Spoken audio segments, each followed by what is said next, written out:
Welcome, everyone, back to Libertarian-Minded. I am your host, Peter Norquest, and I am joined today by my co-host, Terra Radliff. Hi, everyone. And we're pleased to have with us our occasional guest, chairwoman of the state and Pima County Libertarian Party, Drew Heaton.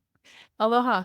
And we're giving a big shout out, as we always do, to our engineer and producer, Millie Ryan.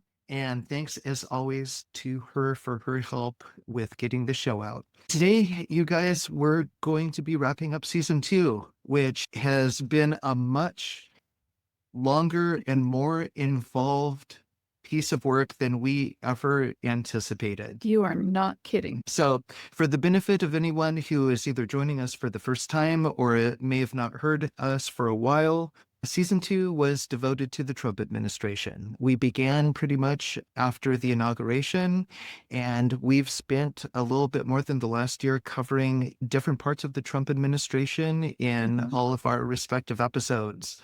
And there's been a lot that's happened. It's happened quickly. Yeah.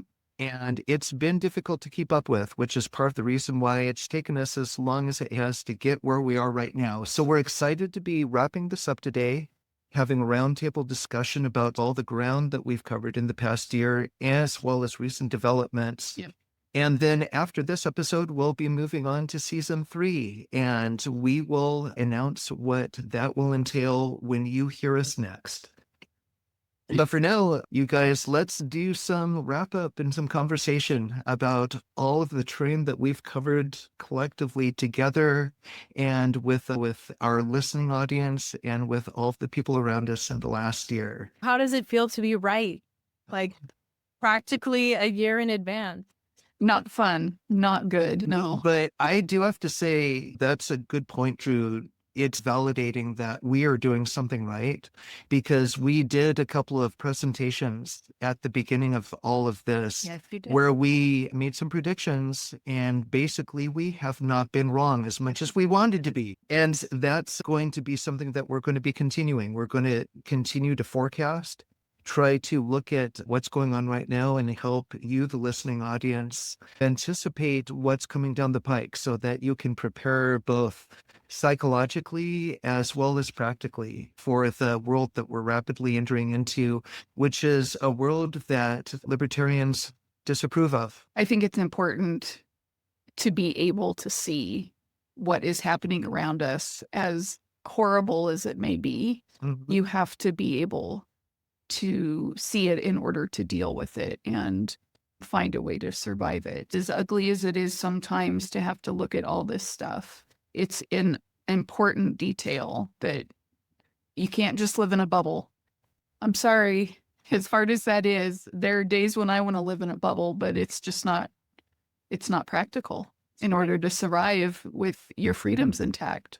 Right. No, it's not. But one of the best things that can help us get through the times that we're in psychologically is knowing that we're not alone. Yes. And that's one of the reasons we do this podcast, because we want people who are like-minded to be able to tune in and listen to people talking about reality, not some sort of a fantasy world that we're being indoctrinated into, constantly trying to basically pacify us so that we don't push back against what is happening, and ultimately we lose the core ways that we might be able to help ourselves navigate.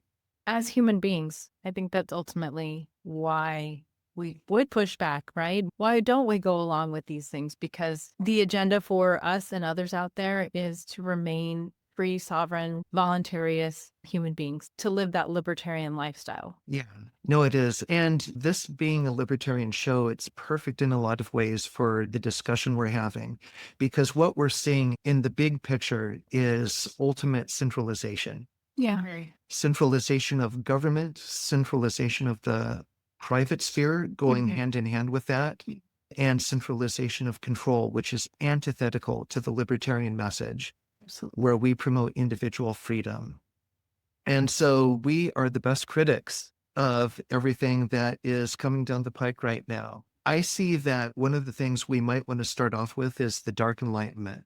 That's a great place to start. Right. Yeah. And I think that deserves some conversation because we've mentioned it a couple of times in our previous episodes, but it's a driving philosophy behind what's going on, especially at the national level in the United States federal government, but also at a more global level as Yeah, well. global. Yeah. And so, for the benefit of anyone who's never heard of this, the Dark Enlightenment is basically a philosophy that has been touted by a couple of people for the last few decades. The first person was a Brit named Nick Lands, and the second one is a guy named Curtis Yarvin, who's an American Silicon Valley figure, a blogger who for years went by the name Mencius Moldbug online. Now he just goes by his actual name, Curtis Yarvin. But between the two of them, they've crafted this philosophy called the Dark Enlightenment, which is basically an argument that governments, in the true spirit of fascism, should be run as corporations. So, for students of history, you're familiar that fascism basically is some combination of the state with the private sector. In World War II, fascist Italy was the foremost example of what people still think of as textbook fascism, where the government took control of private industry. Nazi Germany was an example of this, as was Japan in that era also. And it's been turned on its head a little bit, where the private sector right now is actually taking control of the government rather than the other way around. But the idea is that government should be run as a corporation, and it should have an executive, a CEO, which would be the president, but the president should have the powers of a CEO. And then he should work with a board of experts, which is also something prescribed by technocracy, which we'll review in a little bit. And this Dark Enlightenment basically argues that the traditional values of the original Enlightenment, liberty, fraternity, equality, are restrictive factors that are impeding real progress and that they need to be jettisoned in favor of something that is overtly autocratic. Absolutely. More like a dictatorship. Like a dictatorship, and one where democracy is done away with as an anachronism, and where citizens become shareholders and stakeholders in the government, but they do not participate in terms of being part of a voting electorate. Hmm. Yeah. So basically, the Dark Enlightenment is a way to privatize government where the government is controlled by a CEO. Yes. And we're just the little peons, Hmm. the little minimum wage workers who don't have a choice or a vote or freedom or anything. Yeah, and in that way, it's collectivist, which is another thing that is very contrary to libertarianism, where we promote the importance of individual freedom. Mhm. And the Dark Enlightenment is a collectivist philosophy that basically says that everyone is an integral part to the ultimate well-being of the whole, Uh-huh. of the group. And so if we are a peon, so be it. It's our place.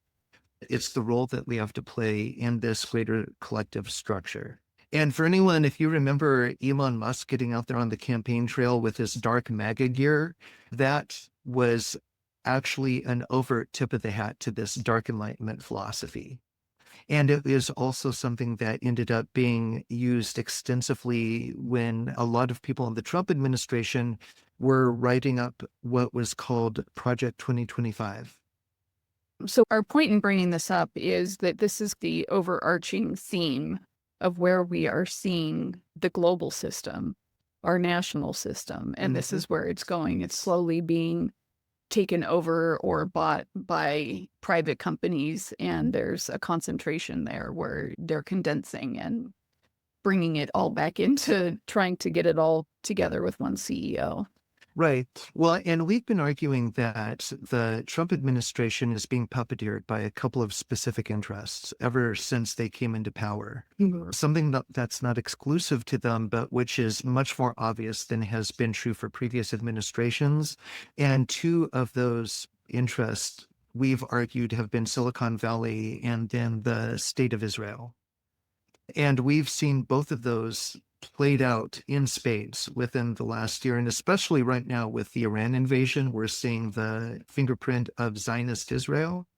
But Silicon Valley has been the driver that has really enabled this push toward technocracy and toward this dark enlightenment blueprint that was never really possible in the past because they just didn't have the practical means of implementing it in a way that would be permanent. And of course, now they do. And listeners, you are going to get an earful because that is coming down hard in the US. I'm going to explain why a little later. Mm-hmm. The technocrats and taking over with the technology. And we have one example here listed of a technate that is being developed, a technate being this system of control that is basically based on technology and an appeal to scientific experts that is being rolled out in Ohio right now. Yes. Yeah. And I'd never heard of this before. Okay. Whitney Webb wrote an article on Unlimited Hangout called Technate Ohio, and it's absolutely horrifying that this has been in the making since, I think she said, the 80s with Epstein and a couple of other players. Les Wexner is a huge driver with this. So if anyone is not familiar with Leslie Wexner, he is someone who was coordinating very closely with Jeffrey Epstein during the time that Epstein was involved in all the different things that he was involved in. Wexner was also the one who moved Howard Lutnick into a house next to Jeffrey Epstein and basically paid for all the outfitting of the house, including all the spy gear inside.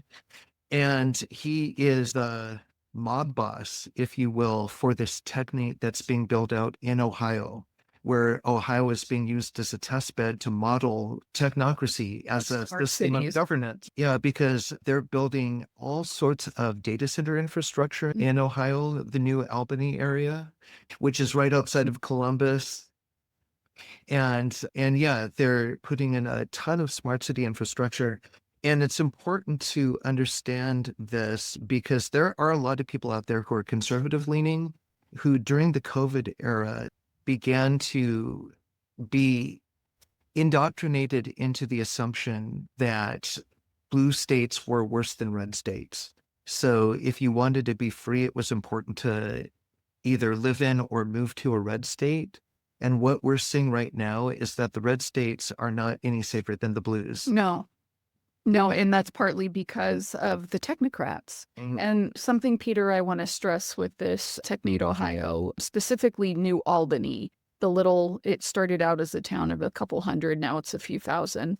But the whole point of New Albany is that it is owned by a corporation and is run by a CEO. There is no government. The government is the CEO in the board of directors. And so I would encourage listeners, I'll put the link in the show notes, but it's a great read. And I'll actually post a link to the video she did to interview about it. But it's important to understand because if you see things start to happen in your area, like something that Whitney Webb brought up was the way you can start seeing that data centers are going to start coming into your area is that corporations will come to farmers and want to purchase their farmland for a lot of money. Not necessarily data center owners, but another venture capitalist who's buying up land to sell to these data center companies. So if you start hearing in your area that farmers are being propositioned to buy their property, then that's a really good sign that data centers are upcoming in your area. Exactly. And before we leave this, I just wanted to mention one other thing about New Albany, because Meta is starting to build out these gargantuan data centers as like trials in a few different parts of the country. And New Albany is going to host one of their data centers called Prometheus, which is going to be this huge 1 gigawatt center. And to put that into perspective, 1 gigawatt is enough to power hundreds of thousands of homes.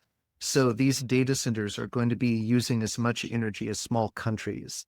And we've got that plopping down right in the middle of Ohio. Okay. A lot of the problems with people living around data centers is their energy bills increase. Whitney Webb in this interview was saying a single family home, people are paying $700 For for a power bill. electric bill a month. Yeah. And we have seen that with the Project Blue here, where coincidentally, the Project Blue people go to the Arizona Corporation Commission and request a rate hike with TEP all of a sudden, out of the blue, on the day that the Pima County Board votes on selling the land. It's not a coincidence. Although they argue vehemently that it is. Yeah, right. And I can sell you a one-footed rabbit if it's not a coincidence. I think it's important for our listeners to understand and be able to see the warning signs for stuff like this. And data centers is just a part of it. Mm-hmm. Even in Marana, a town outside of Tucson, there's a fight right now. The town of Marana City Council voted to rezone a 600-acre property to put a data center in. And it's, I think, Beal Construction or Infrastructure is part of that. But now another company connected to them that are trying to sue the town because the people tried to get enough signatures for a petition to put this on the ballot because they wanted a choice. A lot of the residents did not want this data center. And ends up that the petitions failed for, coincidentally, again, some weird things. But a company affiliated with Beal is suing the town for not accepting the withdrawal of the petition from the people who were trying. It's just crazy. And I know there was no Desert Data Centers had a lawsuit against Pima County for meeting violation for the one where they agreed to sell the property to Project Blue. I'm not sure what the status of that is. So we've got a lot of data center fights here. The detention center that ICE just bought in Marana, they're expanding that to hold hundreds of more people. Yeah, they are. There's just a lot happening in the Tucson area, Pima County right now. Well, and we're a microcosm of what's going on across the country because both of these, the data centers and the detention centers, are being built out aggressively across the entire nation right now. And it's interesting because the data centers are going to be, they're an integral part of the technocratic control grid. It cannot exist without the data centers because they're required for the raw processing power to manage all of the data that is going to be collected on people everywhere. And then these detention centers, it's interesting because what we're seeing is that deportations, despite the Trump administration's promises on the campaign trail and then beginning last year, the numbers are way down. They are not deporting nearly as many people as they said they would, but they're arresting a lot of people. So arrests are up. So what that's doing is it's creating a glut in the system where we've got all of these people, many of whom are being wrongfully held, and they're providing a justification to build out more and more detention centers, which we have argued, and I'm going to say it again right now, we think that illegal immigration is only a temporary excuse for them until they actually get them built out. Once they are built out, they can be used for whatever reasons the government, especially the federal government, wants. Peter, I don't want you to be right. I know, no one ever does. But they can be used to hold undesirables. And undesirables are going to be anyone Yours truly. who is a thorn in the side of the government. Shit, my list. Yeah. And so are you, Peter. The thing is, it's clear to us that we will be. I think there are a lot of people who will be surprised that they're on the list, who don't imagine that there would be a reason that they would be, including a lot of conservatives who are supporting the government and the current administration right now. And they don't understand why eventually they might be considered a threat to the state and why it might be that the state would want to actually round them up as well. Well, that brings to mind that something that we've been talking about for a while, that the left and the right changed the narratives to suit where they're going, obviously with one objective. But that this time around, because the Republicans are in power, that the narrative focuses on the way to get the Republican base accepting of the changes. And so they're not going to understand. Like they're both sides, a lot of people on both sides fall under this right-left paradigm. And Majority of people fall in that unfortunately, paradigm. yeah. Well, and that's because the majority of our media is couched in that paradigm. And so we are conditioned to think in those terms, whether we really choose to or whether we would have done so naturally or not, Yeah. because it's provided to us constantly as the way the world works. Yes, but as soon as you are not useful, which right now the Republicans are useful to push through the real ID and immigration stuff and all the right-leaning narrative stuff, as soon as they're not useful anymore, what happens? We've seen this throughout history. Yeah, well, and what's interesting to me is that they're actually burning through their support a lot more quickly than I've seen happen in previous administrations, where there were clearly some goals that were laid out for the Trump administration to achieve when it came in, both geopolitically, and that is more under the Zionist influence, and technocratically, which is under the Silicon Valley influence.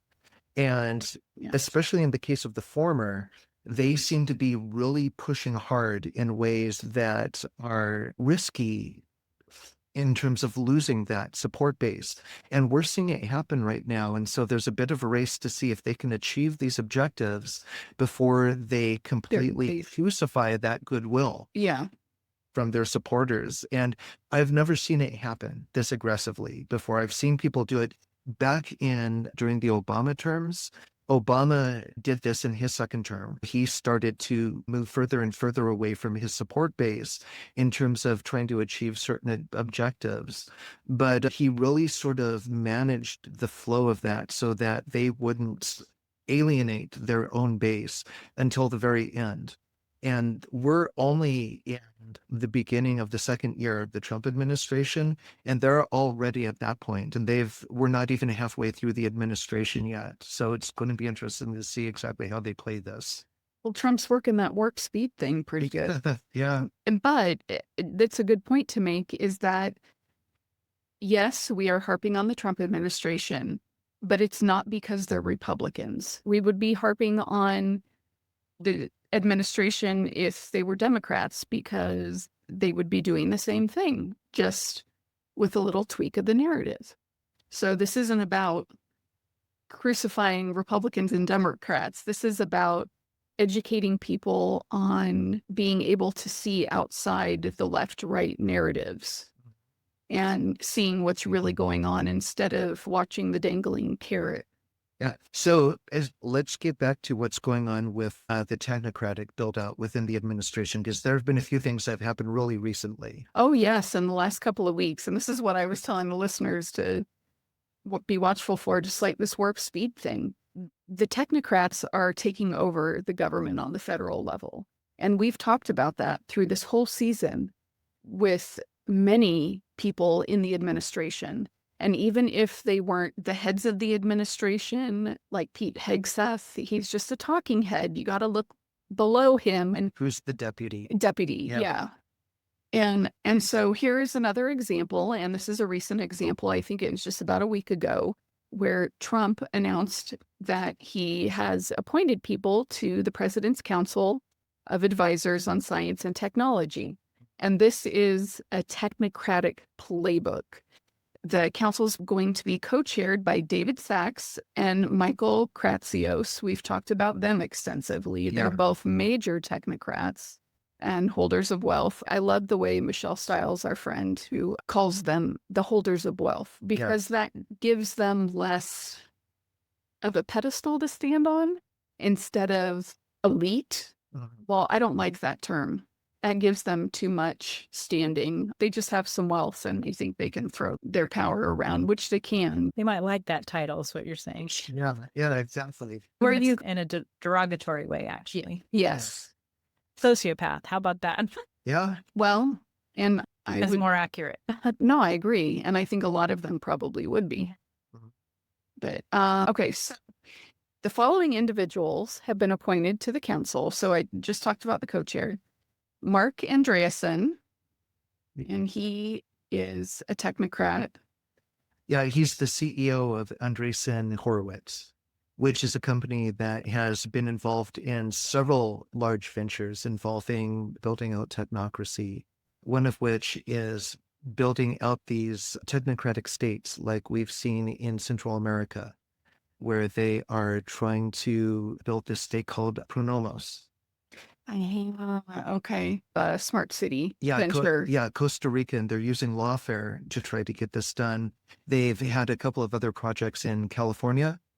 And the idea is to basically create these tech utopias that have their own governance structures that are parasitic on a larger state of one kind or another, but that ultimately supersede it in terms of governability. Oh, you mean they're owned by a sovereign corporation with the CEO? Yeah. And so Mark Andreessen's been a large driver of this concept.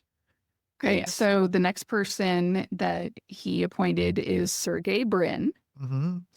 Who's a co-founder of Alphabet, Yeah. which is the parent company of Google and other companies. So big tech. Yes. Freya Kotz, I think is her name. She's an Israeli-American business executive. She is the executive vice chair and former CEO of the Oracle Corporation. Oh, that's interesting, which gives her a connection to Larry Ellison. Absolutely. Michael Dell, which I haven't looked into, but I'm assuming by the last name, it might be the Dell Corporation. Yeah, I'm pretty sure. Jacob DeWitt, he is the co-founder and CEO of Okla Inc., an advanced nuclear technology company, which is not surprising because that's how Trump is planning to power the data centers because we don't have enough electricity for the data centers and us peons. Fred Ehrsam, he's the co-founder of cryptocurrency exchange Coinbase, the co-founder and general partner of the crypto-focused venture capital firm Paradigm, and the co-founder and CEO of Nudge, a neurotechnology startup. So total technocrat. Okay, for sure. That sounds social engineering to me. Nudge. Yeah. Yeah, and it's neurotechnology. They're doing brains. Nudge. Yeah, well, that ties into things like Elon Musk's Neuralink. Also, yeah, absolutely. Absolutely. I'm surprised he's not on the list, but there could be more. Yeah. Larry Ellison, who's the co-founder and CEO of Oracle.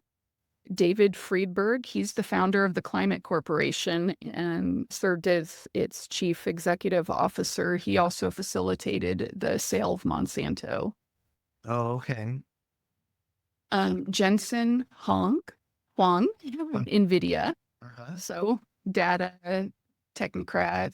Yeah. Jensen Huang has been very important to the Trump administration so far in the last year because NVIDIA provides a large number of chips and other sorts of technology to the federal government and to the military in particular. John Martinez, he's a physicist and professor. He led a team to develop a superconducting quantum computer at the Quantum AI Lab. Okay. Technocrat. Yes. Bob Mungard. I'm not sure his affiliations. I didn't have time to look up. Lisa Su, didn't have time for that. And Mark Zuckerberg is the last one, which most people know his name. Sure. Meta. Yeah. He's interestingly been getting a lot of publicity I've seen on Facebook. They seem to be really trying to rehabilitate his brand and his image. Really? Yeah. They're trying to make him look like a big humanitarian. Lots of coverage of him and his wife and their daughters participating in various sort of like feel-good activities. Oh, so it's in the Epstein files then. Yes. They're trying to brand him as a family man. So not only that, this was a week ago that Trump is appointing all of these huge technocrats to help run the country. Obviously, he's data center oriented, everything we've been talking about this last year. Right. But Trump is making this possible. Well, so yeah, and this relates to other projects that we've discussed previously, like the Stargate project, the Genesis mission, where they are basically de-siloing everything in the federal government that retains data on us as citizens, research projects, all sorts of things, and combining them into repositories that are being curated by private companies in Silicon Valley. So I think it's really good to revisit what technocracy is for anybody who's just tuning in or might need a refresher on what it is. And let's go to the premier source on technocracy, none other than Patrick Wood. Technocracy is a replacement economic system for free market economics, originally designed by scientists and engineers in the 1930s at the most progressive educational institution of that era, Columbia University. So in their own words, what were the technocrats about?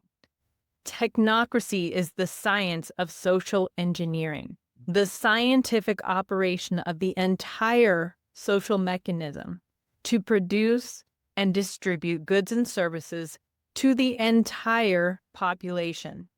For the first time in human history, it will be done as a scientific, technical engineering problem.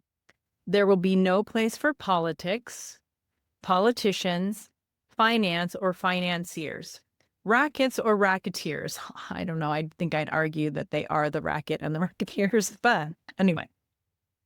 Technocracy will distribute by means of a certificate of distribution available to every citizen from birth to death. And this was published in The Technocrat in 1938. So this was their goal. Technocracy is a resource-based economic system that uses energy as its accounting system. This is in contrast to our current economic system, which is based and uses money as its accounting system.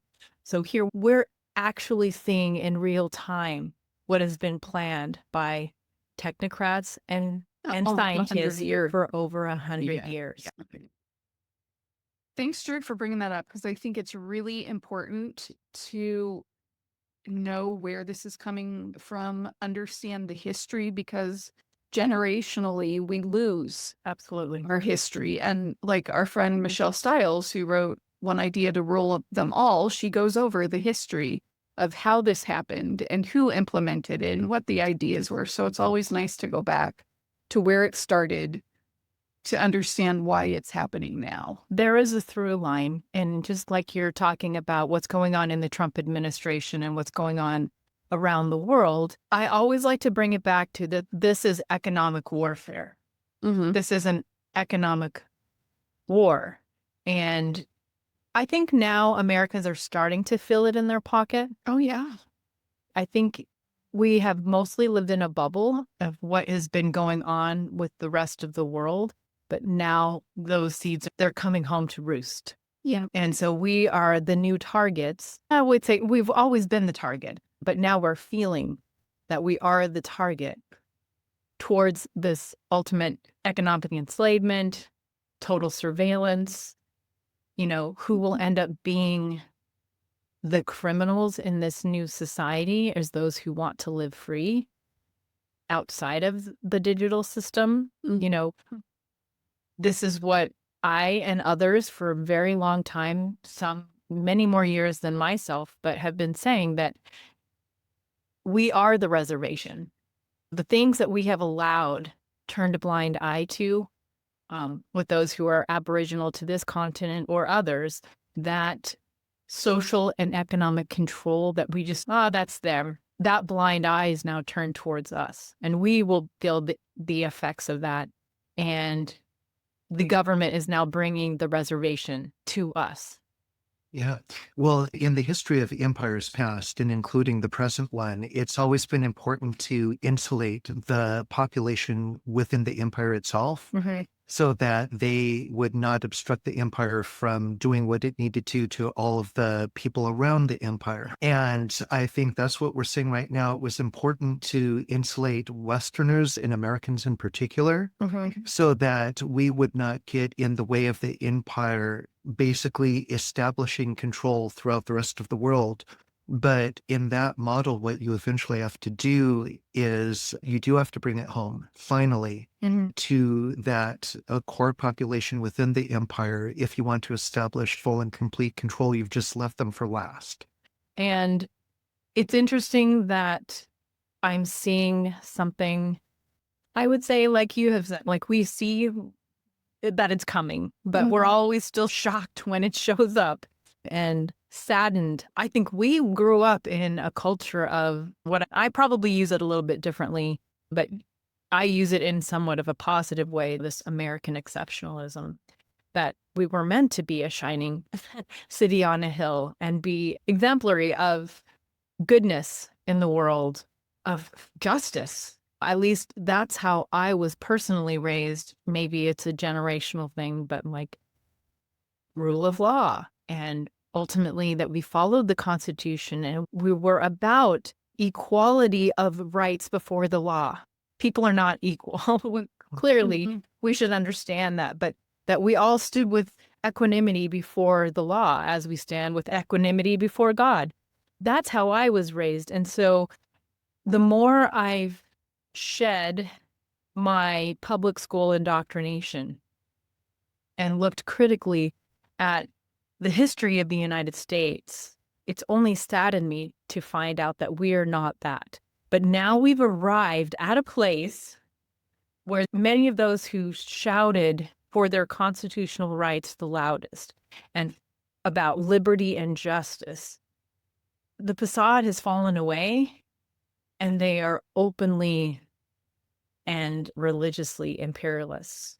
That to a degree that I'm shocked. Like the more recent thing of that, we now have MAGA clutching their pearls at someone showing up to a protest with a firearm. A complete reversal. Complete reversal. We have them buying electric vehicles, which a few years ago they wouldn't be caught dead. They're supporting masking, not in the same context as COVID, but for ICE officers.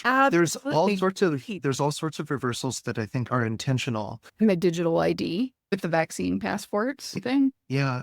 And I think are shocking. Yes. I find shocking. It is. And I want to address something you said a couple minutes ago about the way that you were raised and about it possibly being a generational difference. I think that is true. And I think it was intentional because while the core of the empire was insulated, they needed to be fed a narrative that they were exceptional. Yes. Until it was time to begin deconstructing the empire. And then the narrative began changing from American exceptionalism to bad America. Yeah. And that's where we are right now. And we're stuck with a little bit of societal cognitive dissonance because we have a lot of the boomer generation who are still promoting that American exceptionalism ideal. But a lot of the younger people have basically been brought up with this America the villain. And there's truth to both of them. There's falsity to both. Right. Yeah. Correct. And both generations are perpetuating the other, whether it's the other party or the other race or the other nation, as the problem. We've had this conversation about how I don't put any stock or any hope in the actual Constitution because ultimately we wouldn't be in this position that we are today if it actually worked. Yeah. As Lysander Spooner called it, the Constitution of no authority. Either it has itself perpetuated where we are or it's been powerless to prevent it. So yes, that is where I fall on the side of it. But I like to talk where people and meet people where they're at. And if they're talking constitutionally, just this idea that they don't even follow their own constitution. Right. They follow it when it's convenient for them, which is usually when they're on the wrong side of the stick. Which makes it basically inept, which makes it powerless. If you don't follow it when it's intended to be difficult to follow it, then what's the point? There is no point. Well, and I think that goes also to how strong the narratives are on the right and left to seeing what you're talking about. Is that people are willing to set aside the Constitution, even though that's what they profess to, because this is what the narrative is telling them. That's how strong the narratives are for many people. Yeah. Yeah, well, and the flip side of the situation where people will appeal to the Constitution when they're in a weak position is that we're seeing more and more of a precedent being set for completely ignoring it when you're in the strong position. Correct. Absolutely. And that's been going on for many administrations. So who knows whether the Constitution may have ultimately been effective in another world? But the way it's looking right now in the rearview mirror and in Mhm. hindsight was that was always and ever panacea to allow people to think that they were superior and were part of a superior system when in fact it was something that could be exploited at the From right the very time beginning. from the very beginning. Yeah. But now very quickly because the technology is in place to make that happen. Yeah. And just like the technocrats were admitting in the 30s that we don't need politicians. Mhm. And I know Patrick Wood, the author of those books, has researched and explored that Franklin, FDR, Roosevelt, he was approached like, hey, we don't need politicians anymore. But he didn't buy it at that time. But there's a time and a season for everything. And I think as the technocracy is fast approaching to control everything, because that's the goal, is to control Yeah. everything and everyone, we have a lot of decisions to make. A lot of Hard them. decisions. to Well, make. and one of the biggest contrasts I see between adhering to constitutional principles and this technocracy, one part of the Constitution that is something that people often refer to is the inalienable rights of humans, of individuals, whereas technocracy seeks to commodify people and to Mhm. treat them literally as human resources. In other words, cogs in a system. It's completely antithetical to the concept of inalienable rights. Right. And it goes back to that collectivist mentality again. Mhm. And we're looking at a system being imposed that essentially says that all of that talk before of inalienable rights was nice, but it was a pipe dream. Mhm. Shut up and plug in where we tell you to. And the loudest professed constitutionalists are the ones who are saying, oh, that was a nice fairy tale. Mm-hmm. The ones who clung to that, the greatest, are now shedding that skin faster than I've ever imagined. Yeah, to get a little bit of short-term benefit Yeah, at the cost of throwing everything away. right.